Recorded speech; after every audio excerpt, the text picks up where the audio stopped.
Of a funky fish title page. Now there's a number of ways that you can do this.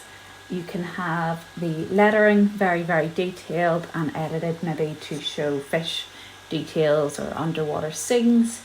You can change the shape of the whole word to resemble something within the theme, or you can keep the text quite simple with then a large image in the background.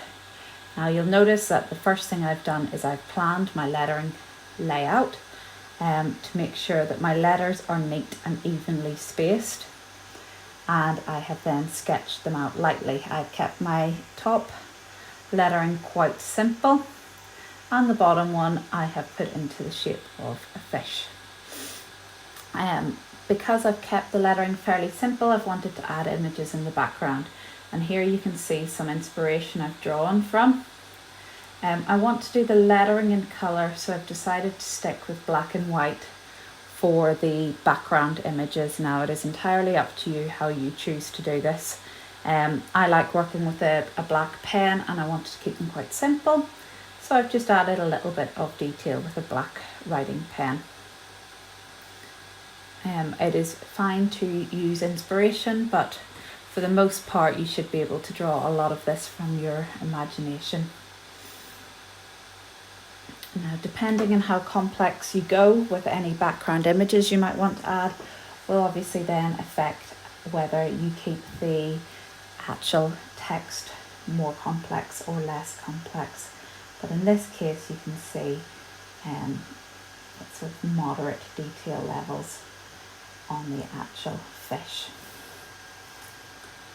After I completed those, I wanted to, as I said, add colour to the actual drawing, and here you can see I've used a kind of goldfish image. Obviously my letters haven't been shaped to that exact fish, they're much more simple, but I've still looked at where the dark and light areas are. I can see towards the top of the fish is darker, we've got some highlights coming in, and there's even some greens appearing towards the bottom. So my colour pencils are having to blend to create a successful image with this. Remember to blend your pencils.